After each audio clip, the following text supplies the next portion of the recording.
amandemen yang terbatas. Tapi apa yang diamandemen? Sekarang di Undang-Undang Dasar 1945 yang sekarang ini, partai politik itu memiliki karpet merah di itu.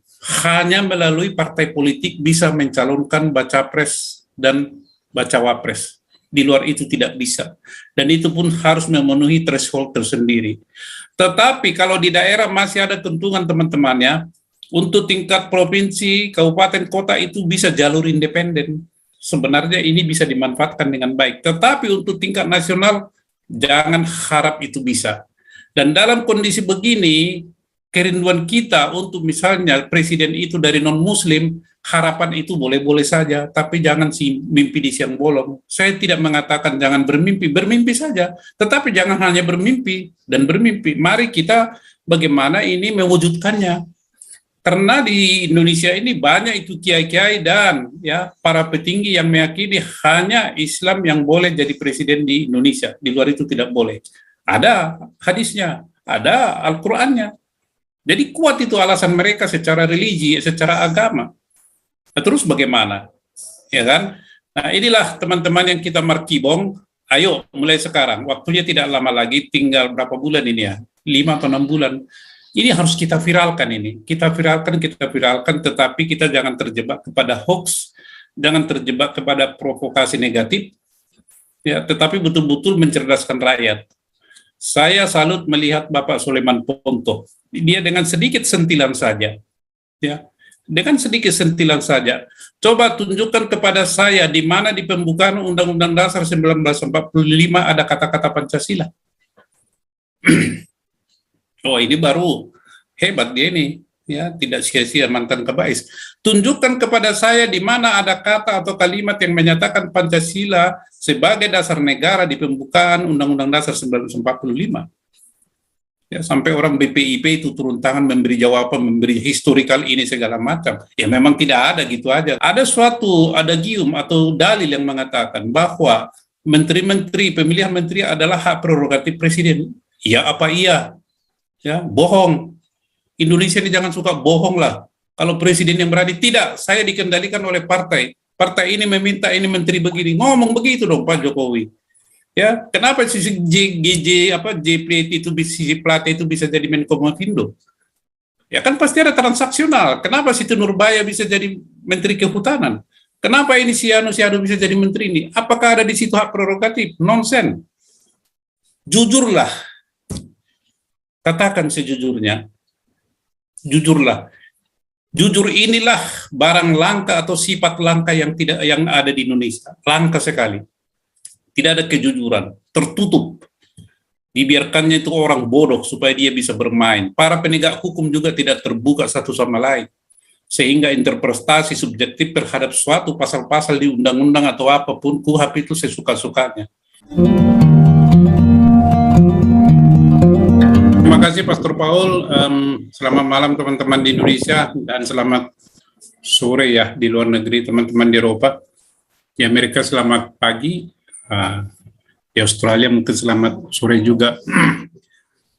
Sebagaimana pembicaraan kemarin sudah dimulai Pastor Paul ya, kita markibong.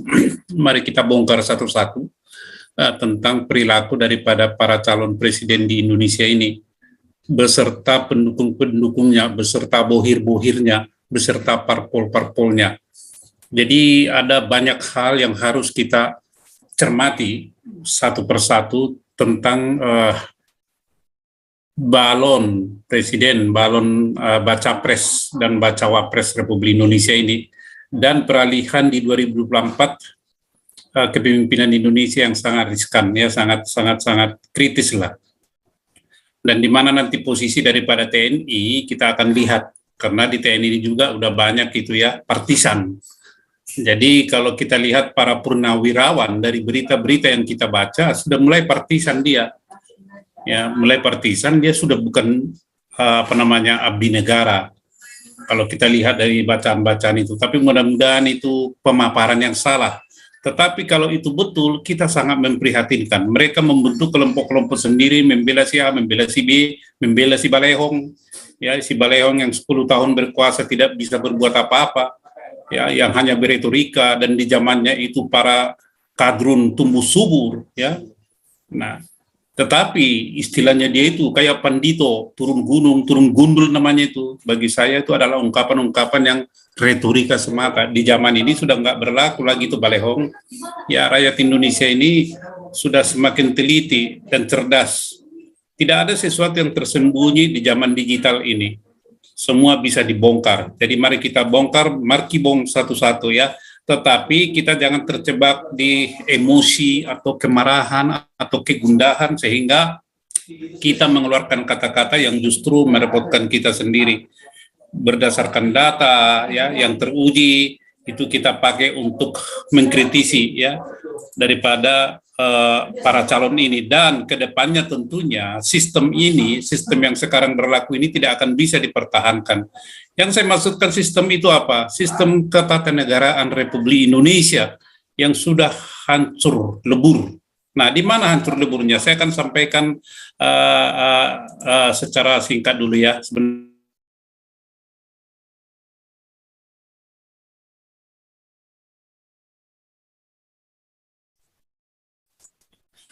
Nah, sejak tahun 1998 terjadinya atau lengsernya Presiden Soeharto, rezim Orde Baru, di situ terjadi perubahan yang sangat signifikan terhadap sistem ketatanegaraan Republik Indonesia, di mana yang tadinya kita mempunyai lembaga tertinggi negara yang namanya MPR, sekarang sudah tidak ada lagi.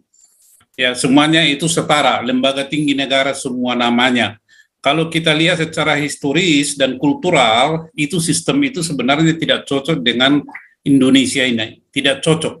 Tetapi oleh karena penyalahgunaan MPR di zaman Soeharto, maka dengan emosional, suasana kebatinan yang meluap-luap, yang anti TNI, anti Orde Baru, maka semua itu seperti MPR langsung disejajarkan dengan lembaga tinggi negara dibubarkan, yang disebutlah dengan suatu istilah separation of power, check and balances. Dan pelaksanaan daripada kedaulatan rakyat Republik Indonesia itu bukan melalui suatu wadah lagi, tetapi sudah menurut Undang-Undang Dasar 45. Bagaimana penjabarannya ini sampai hari ini tidak ada.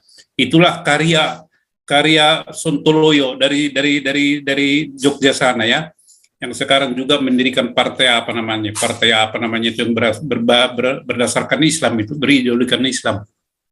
Nah, jadi check and balances, pemilihan menteri-menteri hak prerogatif presiden, apa iya? Faktanya tidak begitu. Check and balances ini dan separation of power ini kapan ini bisa berfungsi efektif? Kapan itu bisa berfungsi efektif? Kalau yang menjadi dalang daripada pelaksanaan sistem ketatanegaraan Indonesia ini adalah parpol. Itulah yang terjadi di Indonesia. Lihatlah si Brewok itu dengan gagah beraninya begini bagono. Apa itu? Apakah dia itu betul-betul memperhatikan kepentingan negara Republik Indonesia? Apakah dia betul-betul memperhatikan keamanan Republik Indonesia dengan menjagokan si Abu Nawas itu? Dia itu kan membuat si Abu Nawas itu menjadi kuda tunggangannya nanti itu untuk memperbesar dirinya sebagai suatu konglomerat yang paling hebat mungkin di dunia. Dia mungkin mau menyaingi si Jangkrik itu. Ya, kalau si Jangkrik berkumis dia berbrewok. Nah, jadi model-model begini yang kalau kita perhatikan di Indonesia membuat rakyat ini miris, ya miris. Nah, separation of power itu atau check and balances itu kapan bisa berlaku? Kalau di suatu institusi dengan institusi lain, orang-orangnya itu tidak berasal dari suatu partai. Ya, tidak berasal dari suatu partai, tapi berasal dari partai yang berbeda. Sehingga di situ tidak ada lagi konflik of interest. Tapi sekarang kan konflik of interest. Coba di partai, di DPR dari partai A, di menteri partai A, menteri ini partai A, presiden dari partai A. Di mana ada bisa check and balances? Ketua Lembaga Tinggi Mahkamah Agung dari Partai A atau setidaknya karir Partai A. Ketua Mahkamah Konstitusi dan Mahkamah lainnya itu anggota-anggotanya dari partai ini, partai itu. Di mana bisa ada penegakan hukum? Di situ hanya ada balas dendam. Ya, hanya ada balas dendam. Jadi akan bekerja sama itu berkelindan satu dengan lainnya. Oleh karena itu jangan heran misalnya bahwa korupsi di Indonesia ini sangat susah diberantas karena semua berkelindan. Ketua KPK sama saja, Itu baru dari sisi asal-usul partai. Belum lagi kita bicara dari kesamaan agama. Ini lebih cilaka lagi. Kalau misalnya dari segi kesamaan agama, wah, sudah apapun bisa dibuat di Indonesia ini. Nah, oleh karena itu Bapak Ibu, mulai kemarin itu kita sudah mulai bangun suatu diskusi markibong. Mari kita bongkar satu-satu ya. Mari kita bongkar supaya apa? Supaya rakyat dicerdaskan.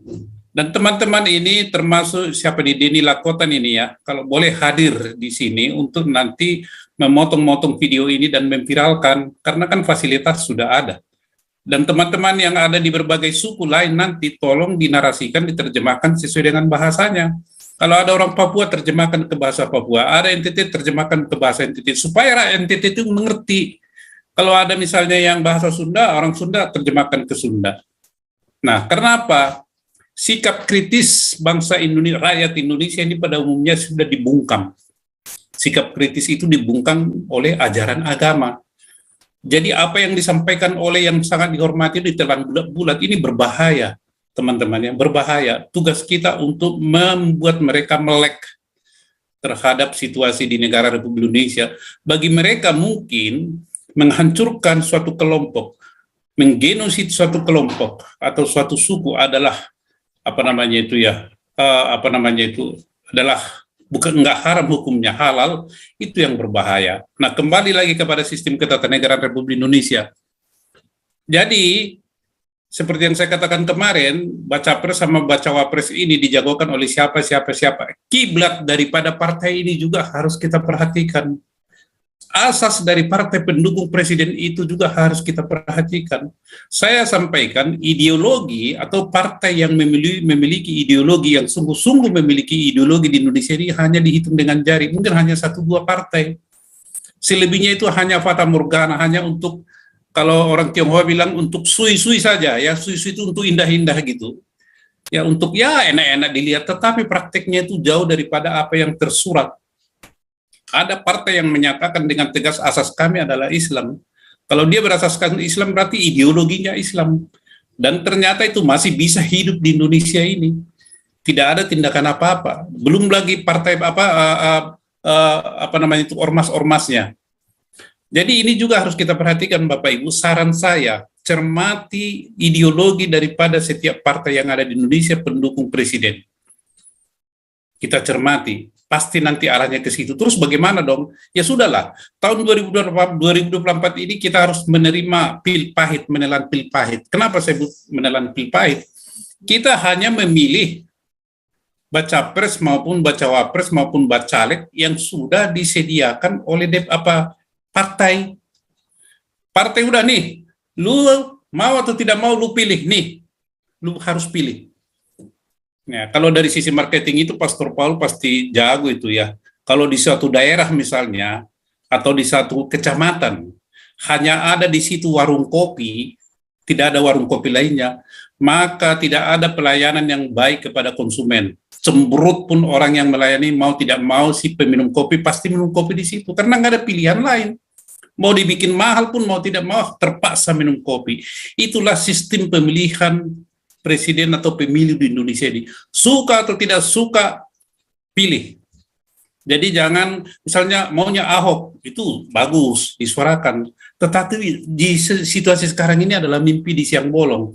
Tetapi semangat itu saya harapkan tidak boleh padam sekarang ini. Itu nanti oleh Galarua dan teman-teman pemikiran Galarua, kita harus wujudkan nanti itu, dituangkan dalam satu bentuk tulisan bagaimana sebenarnya usulan daripada teman-teman ini, para pakar sistem ketatanegaraan Republik Indonesia yang baik itu. Harus ada amandemen Undang-Undang Dasar 1945, amandemen yang terbatas. Tapi apa yang diamandemen? Sekarang di Undang-Undang Dasar 1945 yang sekarang ini, partai politik itu memiliki karpet merah di itu. Hanya melalui partai politik bisa mencalonkan baca pres dan baca wapres. Di luar itu tidak bisa. Dan itu pun harus memenuhi threshold tersendiri. Tetapi kalau di daerah masih ada keuntungan teman-temannya, untuk tingkat provinsi, kabupaten, kota itu bisa jalur independen. Sebenarnya ini bisa dimanfaatkan dengan baik. Tetapi untuk tingkat nasional Jangan harap itu bisa. Dan dalam kondisi begini, kerinduan kita untuk misalnya presiden itu dari non-muslim, harapan itu boleh-boleh saja, tapi jangan mimpi di siang bolong. Saya tidak mengatakan jangan bermimpi, bermimpi saja, tetapi jangan hanya bermimpi dan bermimpi. Mari kita bagaimana ini mewujudkannya. Karena di Indonesia ini banyak itu kiai-kiai dan ya para petinggi yang meyakini hanya Islam yang boleh jadi presiden di Indonesia. Di luar itu tidak boleh. Ada hadisnya, ada Al-Qur'annya. Jadi kuat itu alasan mereka secara religi, secara agama. Nah, terus bagaimana? Ya kan? Nah, inilah teman-teman yang kita markibong. Ayo mulai sekarang. Waktunya tidak lama lagi, tinggal berapa bulan ini ya? 5 atau 6 bulan. Ini harus kita viralkan ini. Kita viralkan, tetapi kita jangan terjebak kepada hoax, jangan terjebak kepada provokasi negatif, ya, tetapi betul-betul mencerdaskan rakyat. Saya salut melihat Bapak Sulaiman Ponto. Dia dengan sedikit sentilan saja, ya, dengan sedikit sentilan saja. Coba tunjukkan kepada saya di mana di pembukaan Undang-Undang Dasar 1945 ada kata-kata Pancasila. Oh, ini baru hebat dia ini, ya, tidak sia-sia mantan Kabais. Tunjukkan kepada saya di mana ada kata atau kalimat yang menyatakan Pancasila sebagai dasar negara di pembukaan Undang-Undang Dasar 1945. Ya, sampai orang BPIP itu turun tangan memberi jawaban, memberi historikal ini segala macam. Ya memang tidak ada gitu aja kan. Tapi sila-silanya itu tercantum di situ. Jadi tidak perlu penjelasan yang bertele-tele. Kata-kata Pancasila tidak tercantum di situ, tetapi konten atau isi daripada sila-sila Pancasila itu ada di situ. Terserah memahaminya bagaimana. Ini adalah suatu pertanyaan yang apa namanya, yang cerdas, ya. Seperti gampang dijawab, tetapi tidak. Hati-hati kita menjawab begini. Saya suka pertanyaan begitu kritis. Selamat buat Sulaiman Ponto. Sekali-sekali Pak hadir Pak di Zoom kita. Jangan di Zoom orang lain, Bapak. Nah, ini jadi supaya ada pencerdasan bagi teman-teman kita di Zoom ini. Itulah teman-teman yang ingin saya sampaikan dulu sebagai pembuka cakrawala atau diskusi kita lebih lanjut. Saya berharap teman-teman yang ada di luar negeri yang mempunyai kesempatan lebih luas dan lebih mudah untuk mengakses informasi yang ada di Indonesia ini, kita tolong dipasok dengan berbagai informasi. Pribadi lepas pribadi, ya, yang ada di Indonesia ini. Siapa ini sebenarnya, siapa ini Surya Paloh ini? Kita perlu tahu ini orang. Kita objektif saja. Siapa ini si Anies Baswedan? Kita tidak cukup hanya mengetahui bahwa dia itu keturunan Yaman. Siapa ini? Siapa sih ini? Siapa ini? Siapa sih ini? Nah, dengan begitu kita harus viralkan. Kalau nggak usah takut, kita bukan memfitnah. Ya kan? Kita sudah menjelek-jelekkan, tidak mencemarkan nama baik. Buka gitu, terang benderang. Kenapa? Kita mengenal pohon dari buahnya, kita mengenal pemimpin dari perbuatannya, baik di masa dulu maupun yang akan datang. Karakternya apa? Soalnya memimpin negara ini tidak gampang kan? Coba ini memimpin negara ini sebenarnya presiden itu tugasnya apa? Mengambil keputusan setiap saat keputusan aja di situ. Soal perumusan-perumusan itu kan pembantu-pembantunya, menteri-menterinya. Tapi kalau menterinya itu juga berkaki 2 atau berkaki 3 atau berkaki 4, kira-kira bagaimana presidennya? Tidak bisa maksimal. Ada suatu adagium atau dalil yang mengatakan bahwa menteri-menteri, pemilihan menteri adalah hak prerogatif presiden. Iya apa iya? Ya, bohong. Indonesia ini jangan suka bohong lah. Kalau presiden yang berani, tidak, saya dikendalikan oleh partai. Partai ini meminta ini menteri begini. Ngomong begitu dong Pak Jokowi. Ya, kenapa sisi JPT itu sisi Plate itu bisa jadi Menkominfo? Ya kan pasti ada transaksional. Kenapa Siti Nurbaya bisa jadi Menteri Kehutanan? Kenapa ini si Anu bisa jadi menteri ini? Apakah ada di situ hak prerogatif? Nonsen. Jujurlah. Katakan sejujurnya. Jujurlah. Jujur inilah barang langka atau sifat langka yang ada di Indonesia. Langka sekali. Tidak ada kejujuran, tertutup. Dibiarkannya itu orang bodoh supaya dia bisa bermain. Para penegak hukum juga tidak terbuka satu sama lain. Sehingga interpretasi subjektif terhadap suatu pasal-pasal di undang-undang atau apapun KUHP itu sesuka-sukanya. Ya. Jadi berbahaya ini. Berbahaya apa kalau rakyat tidak percaya. Saya berharap dan berupaya berharap ke depan itu ada reformasi jilid 2, reformasi yang betul-betul dalam artian reformasi. Dan ini hanya bisa dilakukan oleh seorang presiden yang berani, yang berkarakter, lepas dari pengaturan partai, yang mengutamakan kepentingan nasional, kebangsaan, bila perlu bikin suatu referendum kepada rakyat. Ya, lepas dari partai. Mau partai dia boikot, dia terserah. Bikin referendum, kan saya akan bikin begini, rakyat setuju, mainkan black, hajar. Itu dulu sebagai pembuka, teman-teman dari saya. Silakan kita berdiskusi. Sudah dapat ini Pak Teddy ini ketawa nih orang kawan. Ini ada ini siapa apa ini? Pak Teddy nih, nih tuh. Beta Sumino ini barang ini. Silakan Pak Teddy.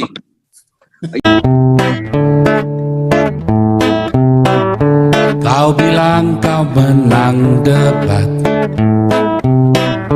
lawan domba yang sesat.